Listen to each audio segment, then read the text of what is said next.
नमस्कार दोस्तों, मेरे इस यूट्यूब चैनल में आपका स्वागत है। आज फिर प्राचीन सभ्यताओं का सेकंड पार्ट लेके आया हूँ। इस देखिए, पहला क्वेश्चन है इसमें, डॉट डॉट के उत्खनन से प्राप्त ठप्पों में यहाँ रंगाई छपाई के व्यवसाय के उन्नत होने का अनुमान लगाया जाता था। तो वो कौन सी सभ्यता थी? वो आहट सभ्यता थी। अगला क्वेश्चन देखिए, डॉट डॉट के लोगों मृतकों को गहने व आभूषण के साथ दफनाते थे, जो मृत्यु के बाद जीवन की अवधारणा में विश्वास रखते थे। यानी कि यहाँ के जो लोग थे वो क्या करते हैं, पुनर्जन्म में विश्वास रखते थे। और इसका आंसर आ जाएगा आहड़। अगला क्वेश्चन है अपना 14 क्वेश्चन है, उत्खनन में मिट्टी के बर्तन सर्वाधिक मिले हैं जो लाल काले कृष्ण लोहित मृदभांड वाली संस्कृति का प्रमुख केंद्र थे। तो इसका आंसर भी क्या जाएगा? आहड़। अगला क्वेश्चन है, किस सभ्यता के लोग धूप में सुखाई गई ईंटों का एवं पत्थरों का प्रयोग करते थे? तो वो आहड़ सभ्यता के ऐसे जो लोग थे जो धूप में सुखाई हुई ईंटों का और पत्थरों का दोनों का उपयोग करते थे। अगला क्वेश्चन देख लीजिए, किस सभ्यता के लोग आग में पकाई हुई ईंटों का प्रयोग करते थे? तो इसका आंसर आ जाएगा गिलुंड का। किसका? गिलुंड का जाएगा, आपको करना चाहिए। जबकि आपने ऊपर वाले क्वेश्चन में देखा है कि धूप में सुखाई हुई ईंटों और पत्थर का उपयोग कौन करते थे? आहड़ वाले करते थे। जबकि आग में पकाई ईंटों का प्रयोग कौन करते थे? गिलुंड सभ्यता के लोग करते थे। अगला क्वेश्चन है, 4000 वर्ष पुरानी पाषाण धातु युगीन सभ्यता जिसके अवशेष एक टीले के नीचे दबे हुए मिले, जिसे धूलकोट कहा जाता है, उसका आंसर आ जाएगा आपका आहड़। क्या आ जाएगा आपका? आहड़ आ जाएगा। अगला क्वेश्चन है, आहड़ सभ्यता की सर्वप्रथम 1993 में खोज उत्खनन किसने किया था? तो ये किया था अक्षय कृतव्यास ने 1953 में किया था। अगला क्वेश्चन है, तांबे के औजारों व उपकरणों के अधिक प्रयोगों के कारण किस सभ्यता स्थल को ताम्रवती नगरी कहा जाता है? तो किसको कहा जाता है? आहड़ को कहा जाता है। अगला क्वेश्चन है, गिरिंड सभ्यता के संबंध में सत्य कथन को छांटिए। राजसमंद के बनास नदी के किनारे 2 टीलों का उत्खनन हुआ था, तो इसका आंसर चाहिए, ये भी सही है। सेकंड ऑप्शन है, 1957-58 में बी लाल के निर्देशन में उत्खनन हुआ था, बिल्कुल सही है। तीसरा ऑप्शन है, 1998 से 2003 में पूना के V.A. शिंदे एवं पेंसिल्वेनिया के प्रोफेसर ग्रेगरी पोशल ने निर्देशन में यहाँ उत्खनन हुआ था, ये भी सही है। चौथा है, यह सभ्यता 1900 से 1700 ईसा पूर्व की है, बिल्कुल सही। तो इसका आंसर आपका डी आ जाएगा।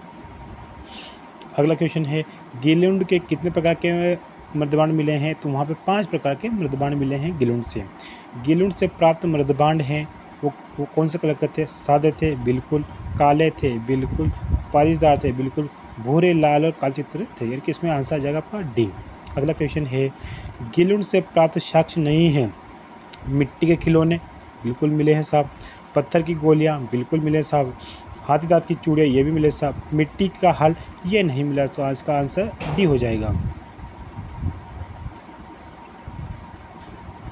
अगला क्वेश्चन देखिए आप, कोठारी नदी के किनारे विकसित बागोर सभ्यता का उत्खनन डॉट डॉट के निर्देशन में 1967 से 1970 के मध्य में हुआ था। तो कौन था?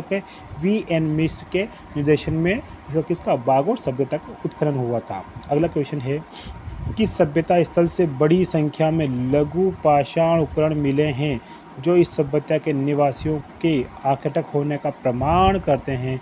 तो कौन सी बागोर सभ्यता है जिससे क्या मिला? आपके लघु पाषाण मिले, आपको याद होना चाहिए। अगला क्वेश्चन देख लीजिए आप,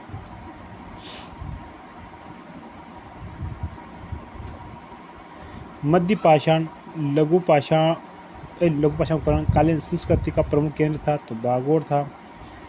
किस सभ्यता स्थल से तांबे के छिद्र वाली सुई प्राप्त हुई है? किससे? तांबे की, तो वो भी आपके बागोर से प्राप्त हुई है। किस सभ्यता से प्राचीनतम कृषि एवं पशुपालन के साक्ष्य मिले? तो वो भी बागोर सभ्यता है। अगला क्वेश्चन है,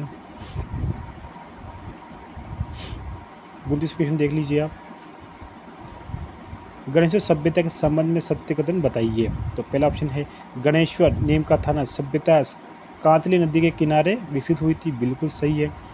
सेकंड ऑप्शन है, रतन चंद्र अग्रवाल के निर्देशन में उत्पन्न हुआ था, ये भी सही है। 2800 ईसा पूर्व के अवशेष है, बिल्कुल सही है। अत्यधिक मात्रा में तांबे के उपकरण मिले, बिल्कुल सही। तो इसका आंसर ए आ जाएगा। तीसरा क्वेश्चन है, ताम्रयुगीन सभ्यता की जननी किस सभ्यता को कहा गया है? तो किसको कहा गया है? गणेश्वर को कहा गया है, जो आपके झुंझुनू में पड़ती है, आपको सुना है झुंझुनू में पड़ती है। किस सभ्यता स्थल से प्राप्त काले एवं नीले रंग के मृदभांड कृपशवर्णीय मृदभांड कहलाते हैं? तो ये गणेश्वर सभ्यता के जो थे वो ये कृपशवर्णीय मृदभांड कहलाते हैं। अगला क्वेश्चन देख लीजिए आप। किस सभ्यता के स्थल से प्राप्त तांबे के उपकरण सर्वाधिक शुद्ध 99% थे? तो कहाँ के थे आपके? वो गणेश्वर सभ्यता के थे। गणेश्वर सभ्यता को तांबा आयात होता था, तो कहाँ होता था?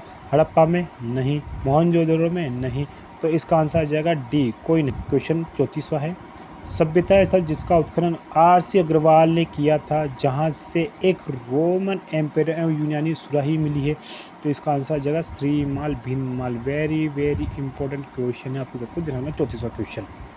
अगला क्वेश्चन, प्राकृतिक ऐतिहासिक कालीन सभ्यता स्थल जहां से समृद्ध लोहा उद्योग के विकसित होने के साक्ष्य मिले हैं, तो ये हो जाएगा आप इस सवाल। ये भी बहुत वेरी वेरी इंपॉर्टेंट क्वेश्चन आप करना चाहिए।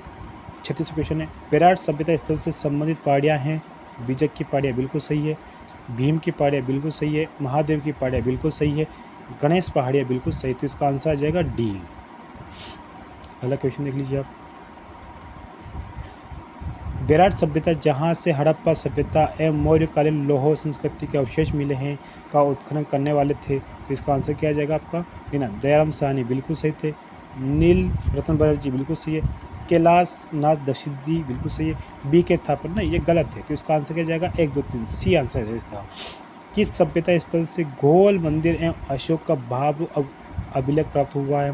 तो आपको विराट से प्राप्त हुआ है। ये वेरी वेरी इंपॉर्टेंट क्वेश्चन आपको याद होना चाहिए। क्वेश्चन नंबर 29वां देखिए, डोर का उत्खनन वी.एन. मिश्र के निर्देशन में हुआ, जहां से ताम्र पाषाणकालीन सभ्यता के साक्ष्य मिले। इस सभ्यता का संपर्क हड़प्पावासियों से भी था, तो इसका आंसर हो जाएगा आपका बालातन। ये वेरी वेरी इंपॉर्टेंट क्वेश्चन जिसको आपको ध्यान रखना है, जो कि हर बार पूछा जाता है। इसी प्रकार मेरे इस यूट्यूब चैनल बने रहिए। Okay, thank you.